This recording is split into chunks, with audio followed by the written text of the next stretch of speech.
എല്ലാ ഭക്തജനങ്ങൾക്കും കതിർവേൽ മുരുകൻ യൂട്യൂബ് ചാനലിലേക്ക് ഒരിക്കൽ കൂടി സ്വാഗതം. എന്റെ ചാനൽ ആദ്യമായിട്ട് കാണുന്ന ഭക്തജനങ്ങൾ ചാനൽ ഒന്ന് സബ് ചെയ്യുക.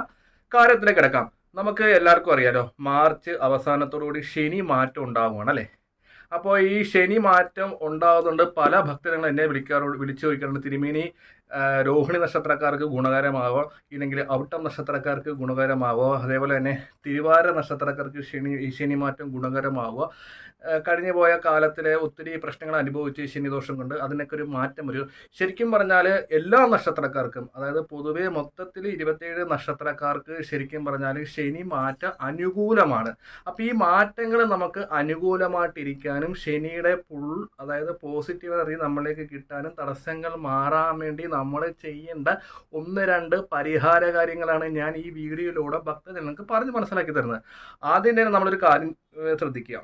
ശനി മാറിയെന്ന് വിചാരിച്ച് നമ്മുടെ കാര്യങ്ങൾ റെഡിയാകുമെന്ന് പറഞ്ഞ് ആരും ഇരിക്കരുത്. നമ്മളെപ്പോഴും കർമ്മം ചെയ്തുകൊണ്ടിരിക്കണം. അതായത് ജോലിക്ക് പോകാതെ എന്തായാലും നമുക്ക് സാമ്പത്തികം കിട്ടില്ല, സാമ്പത്തികം വരുത്തൂല അല്ലേ.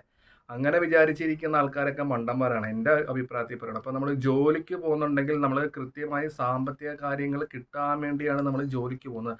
അപ്പം ജോലിയിൽ പുരോഗതിയിൽ വന്നെങ്കിൽ മാത്രമേ നമുക്ക് സാമ്പത്തിക ലാഭം ഉണ്ടാകത്തുള്ളൂ.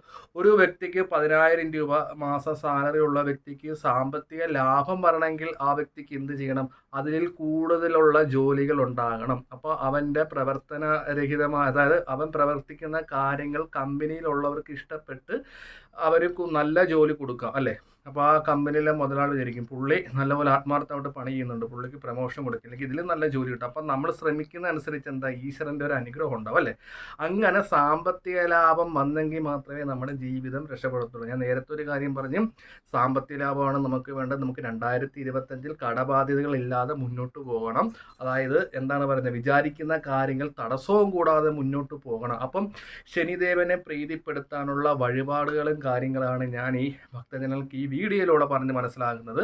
അപ്പോൾ നമുക്ക് സാമ്പത്തികപരമായി എന്തെങ്കിലും ബുദ്ധിമുട്ടുള്ള കാര്യങ്ങളുണ്ടെങ്കിൽ നിങ്ങളുടെ ഗ്രഹനില എനിക്കൊന്ന് അയച്ചിരിക. അത് പരിശോധിച്ചതിന് ശേഷം ഏത് ഗ്രഹമാണ് സമ്പത്ത്പരമായ നിങ്ങൾക്ക് തടസ്സം നിൽക്കുന്നത്, അതിനുള്ള പരിഹാരങ്ങളും നിർദ്ദേശിച്ചു തരാം. ആദ്യം തന്നെ നമുക്ക് ശനിയെ പ്രീതിപ്പെടുത്താനുള്ള കാര്യങ്ങൾ ചെയ്യാം. ശരിക്കും പറഞ്ഞാൽ ശനി മീനൻ രാശിയിലേക്ക് മാറുകയാണ് അല്ലേ. അപ്പോൾ ഈ മീനം രാശിയിലേക്ക് മാറുന്ന ശനിയെ നമുക്ക് പ്രീതിപ്പെടുത്തേണ്ടത് ശരിക്കും പറഞ്ഞാൽ മീനം എന്ന് പറഞ്ഞാൽ വിഷ്ണു ഭഗവാൻ അല്ലേ. അതായത് അവിടെ സ്ഥിതി ചെയ്യുന്ന ഗ്രഹം വ്യാഴമാണ്. അപ്പോൾ വ്യാഴത്തിൻ്റെ ക്ഷേത്രത്തിലേക്കാണ് ശനി മാറുന്നത്. അപ്പോൾ നമുക്ക് എല്ലാ നക്ഷത്രക്കാരും പുഷ്പാഞ്ജലികളും കാര്യങ്ങളൊക്കെ ചെയ്യേണ്ടത് ഞാൻ പറഞ്ഞു തരാം. നവഗ്രഹ ക്ഷേത്രത്തിൽ പോയിട്ട് ശനിയാഴ്ച ശനീനെ പ്രീതിപ്പെടുത്താൻ വേണ്ടി കരിക്ക് കൊണ്ട് അഭിഷേകം നടത്തുക. അപ്പോൾ ഈ കരിക്ക് കൊണ്ട് അഭിഷേകം നടക്കുമ്പോഴത്തേക്ക് നെഗറ്റീവായിട്ട് നിൽക്കുന്ന ശനിയെ പോസിറ്റീവാക്കി വെക്കാൻ വേണ്ടിയാണ് നമ്മൾ കരിക്ക് കൊണ്ട് അഭിഷേകം ചെയ്യുന്നത്. അത് ശനിയാഴ്ച ദിവസം തന്നെ ചെയ്യുകയും ചെയ്യണം. അപ്പോൾ വെള്ളിയാഴ്ച ദിവസം ആ ക്ഷേത്രമായി ബന്ധപ്പെട്ടില്ലെങ്കിൽ അവിടുത്തെ തിരുമേനിയെ കണ്ട് നമ്മൾ രസീത് കാര്യങ്ങളൊക്കെ എടുക്കുക. അത് പ്രത്യേകം നമ്മുടെ പേർക്ക് തന്നെ ചെയ്യാൻ പറയുക.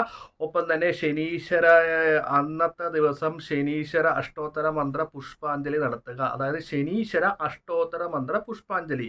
അപ്പോൾ വ്യാഴഗ്രഹത്തിൽ നിൽക്കുന്ന ശനിയെ മാത്രം പ്രീതിപ്പെടുത്താൽ പോരാ. അപ്പോൾ വ്യാഴാഴ്ച ദിവസം വ്യാഴത്തെയും പ്രീതിപ്പെടുത്തണം. എങ്കിൽ മാത്രമേ നമുക്ക് എന്ത് ചെയ്യണം, ശനിയുടെ അനുകൂല കാര്യങ്ങൾ പൂർണ്ണമായിട്ട് കിട്ടത്തുള്ളൂ. അപ്പോൾ എന്ത് ചെയ്യണം, വ്യാഴാഴ്ച അതായത് ബുധനാഴ്ച തലേദിവസം പോയി വ്യാഴത്തിന് നമ്മുടെ പേർക്ക് കരിക്ക് കൊണ്ട് അഭിഷേകം ചെയ്യുക. വ്യാഴാഷ്ടോത്തര അർച്ചന നവഗ്രഹ ക്ഷേത്രത്തിൽ നടത്തുക. ഒപ്പം തന്നെ എന്ത് ചെയ്യുക, നവഗ്രഹ ക്ഷേത്രങ്ങളിൽ 9 വലത്തിട്ട് പ്രാർത്ഥിക്കുകയും കൂടെ ചെയ്യണം. ഇത്രയും കാര്യങ്ങൾ ചെയ്യുന്നത് കൊണ്ട് നമുക്ക് ശനിദോഷങ്ങൾ ബാധിക്കാതിരിക്കും. ഒപ്പം തന്നെ എന്താണ്, ശനിയുടെ ഫുള്ളായിട്ടുള്ള പോസിറ്റീവ് എനർജി നമുക്ക് കിട്ടുകയും ചെയ്യും. നെഗറ്റീവ് ചിന്താമണ്ഡലങ്ങൾ മാറും, നമുക്ക് സാമ്പത്തിക ലാഭം ഉണ്ടാകും. അതായത് ശനി മാറുന്നതനുസരിച്ച് ഒത്തിരി ബിസിനസ് പരമായ നിൽക്കുന്ന തടസ്സങ്ങളും കാര്യങ്ങളൊക്കെ മാറി ഈ നമുക്ക് എന്താ പറയുക, എല്ലാ നക്ഷത്രക്കാർക്കും ഐശ്വര്യം ഉണ്ടാകും. അതുപോലെ തന്നെ വീടുകൾ വിൽക്കാൻ ഉദ്ദേശിക്കുന്ന ആൾക്കാർ, വാഹനങ്ങൾ മേടിക്കാൻ ഉദ്ദേശിക്കുന്ന ആൾക്കാർ, വിവാഹ തടസ്സത്തിൽ നേരിടുന്ന ആൾക്കാർ, ഇതൊക്കെ ശനി മാറുമ്പോഴത്തേക്ക് ഈ പറയുന്ന വഴിപാടുകളും കാര്യങ്ങളൊക്കെ ചെയ്യുമ്പോഴത്തേക്ക് അനുകൂലമായി വരും അല്ലേ. അതായത് നേരത്തെ ഉണ്ടായിരുന്ന തടസ്സങ്ങളൊക്കെ ശനി മാറുന്നതനുസരിച്ച് എല്ലാ കാര്യത്തിലും നമുക്ക് വിജയിക്കാൻ പറ്റും. ശത്രുദോഷങ്ങൾ മാറും, തടസ്സങ്ങൾ മാറും. നമ്മൾ പല രീതിയിലുള്ള ബിസിനസ്സുകൾ ചെയ്ത് പൊട്ടിയവരാണെങ്കിൽ ബിസിനസ്സിലൊക്കെ നമുക്ക് എന്താണ്, ഏപ്രിൽ മാസം തൊട്ട് നല്ല രീതിയിൽ തന്നെ മാറ്റങ്ങളുണ്ടാകും, സാമ്പത്തിക ലാഭം ഉണ്ടാകും. അതായത് നമ്മൾ ഏത് ബിസിനസ്സുകൾ ചെയ്താലും നമ്മൾ മുടക്കിയതിനെക്കാട്ടിയും കൂടുതൽ ഒരു 20% നമുക്ക് ലാഭം കൊയ്യാൻ പറ്റും. നഷ്ടങ്ങൾ നമുക്ക് ഉണ്ടാകത്തില്ല.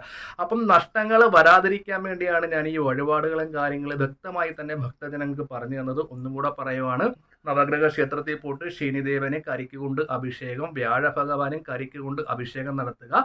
ഒപ്പം തന്നെ ശനിയുടെ അഷ്ടോത്തര മന്ത്ര അർച്ചന, ശനിയാഴ്ച ദിവസം പോയി നവഗ്രഹങ്ങൾക്ക് 9 വലത്ത് വെക്കുക. അതേപോലെ തന്നെ വ്യാഴാഴ്ച ദിവസം പോയി വാഴത്തിന് 9 വലത്ത് വെക്കുക, വ്യാഴത്തിന്റെ അഷ്ടോത്തരം ചെയ്യുക.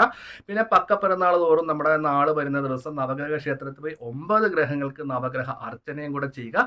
ഇത്രയും കാര്യങ്ങൾ ചെയ്യുന്നത് കൊണ്ട് നെഗറ്റീവായിട്ട് നിൽക്കുന്ന ഗ്രഹങ്ങളെല്ലാം പോസിറ്റീവായിട്ട് ഇരിക്കും. ഒരു തടസ്സവും കൂടാതെ നമ്മുടെ കാര്യങ്ങളൊക്കെ തന്നെ നല്ലപോലെ നടക്കാനുള്ള പരിഹാര കാര്യങ്ങളാണ് ഞാൻ ഈ വഴിപാടിലൂടെ ഭക്തജനങ്ങൾക്ക് ഞാൻ പറഞ്ഞ് മനസ്സിലാക്കി തരുന്നത്. അതേപോലെ തന്നെ നമുക്ക് ശനിയെ പ്രീതിപ്പെടുത്താൻ വേണ്ടി നമ്മൾ കാക്കയ്ക്ക് ആഹാരം വെച്ചു കൊടുക്കുന്ന ഒരുന്നുണ്ട്. അതായത് അരിപ്പൊടി കൊണ്ട് റൊട്ടി ഉണ്ടാക്കി ചെറിയ കഷ്ണങ്ങളാക്കി മുറിച്ച് തെക്ക് ഭാഗത്ത് വെക്കരുത്, കിഴക്ക് ഭാഗത്ത് ഒരു ഇലയിലകത്ത് വെച്ച് നമ്മൾ ഒരു പ്ലാസ്റ്റിക്കിൻ്റെ ഗ്ലാസിനകത്ത് വെള്ളം വെച്ച് കൊടുത്ത്, അതായത് അരിപ്പൊടി കൊണ്ട് റൊട്ടി എന്ന് ഉദ്ദേശിക്കുന്നത് നമ്മൾ മാവ് കുഴച്ചിട്ട് കല്ലയിൽ, അതായത് ദോശക്കല്ലയിൽ ഇങ്ങനെ കൈയിട്ട് ഇങ്ങനെ പരത്തുക, അതാണ് നമ്മൾ റൊട്ടി എന്ന് ഉദ്ദേശിക്കുന്നത്. പല നാട്ടിലും പല പേരാണ്. അത് അരിപ്പൊടി കൊണ്ടുണ്ടാക്കി ചെറിയ ചെറിയ കഷ്ണങ്ങളാക്കി മുറിച്ച് ഒരു തൂശൻ ഇലക്കകത്തോ സാധാരണ ഇലക്കകത്തോ കാക്കയ്ക്ക് നമുക്ക് വെച്ചു കൊടുക്കുകയാണെങ്കിൽ ശനിദോഷങ്ങൾ മാറുന്നതായിരിക്കും. കാകൻ എന്ന് ഉദ്ദേശിക്കുന്നത് ശനി ഭഗവാന്റെ വാഹനമാണ് കാക്ക. അപ്പോൾ പ്രാർത്ഥിച്ച് വെക്കുകയാണെങ്കിൽ ശനിദോഷത്തിനൊരു പരിഹാരം കിട്ടും. ഒപ്പം തന്നെ നമ്മളെ ഈ പറയുന്ന വഴിപാടുകളും കാര്യങ്ങളും ചെയ്യുമ്പോൾ ബിസിനസ് നടത്തുന്നവർക്ക് പൂർണ്ണമായിട്ടും എന്താ പറയുക, ബിസിനസ്സിൽ ഉയർച്ചകൾ ഉണ്ടാകും. അതായത് ക്യാഷിന്റെ ഒരു തടസ്സങ്ങൾ മാറി സമ്പത്ത് നമുക്ക് പെട്ടെന്ന് വർദ്ധിക്കും. നമ്മൾ എന്ത് ബിസിനസ്സുകൾ ചെയ്താലും ശനി ഭഗവാൻ അനുകൂലമാക്കി തരും. അപ്പം ഈ പറയുന്ന വഴിപാടുകളും കാര്യങ്ങളും കൂടെ ചെയ്യുമ്പോഴത്തേക്ക് കാര്യങ്ങളൊന്നും കൂടെ സ്പീഡപ്പായിട്ട് നടത്തും അല്ലേ. ശനി മാറിയെന്ന് വെച്ച് ഭക്തജനങ്ങൾ വിഷമിക്കേണ്ട കാര്യമില്ല.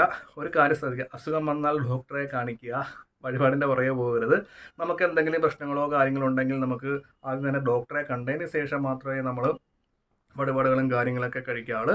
ജോലിക്ക് പോകാതെ പൈസ എന്തായാലും നമ്മുടെ കയ്യിൽ കിട്ടുന്നില്ല. നമ്മൾ ജോലിക്കും കൂടെ പോവുകയാണെങ്കിൽ ആ തടസ്സങ്ങളും കാര്യങ്ങളും മാറാൻ വേണ്ടിയാണ് നമ്മൾ വഴിപാടുകളും കാര്യങ്ങളൊക്കെ ചെയ്യുന്നത്. അപ്പോൾ വീഡിയോ ഇഷ്ടപ്പെട്ടെങ്കിൽ ലൈക്കും ഷെയറും കമൻറ്റും ചെയ്യുക. ഞാൻ മറ്റൊരു വീഡിയോയിലേക്ക് വരുന്നതാണ്. അപ്പോൾ എന്തെങ്കിലും ജ്യോതിഷ സംബന്ധമായ കാര്യങ്ങൾ ഭക്തജനങ്ങൾക്ക് അറിയണമെങ്കിൽ ഈ നമ്പറിലേക്ക് വിളിക്കുക. ഇത് വാട്സപ്പ് നമ്പറാണ്. അപ്പോൾ നിങ്ങളുടെ പ്രശ്നങ്ങളൊക്കെ ഉടനടി പരിഹാര കാര്യങ്ങൾ നിർദ്ദേശിച്ച് പറയുന്നതാണ്.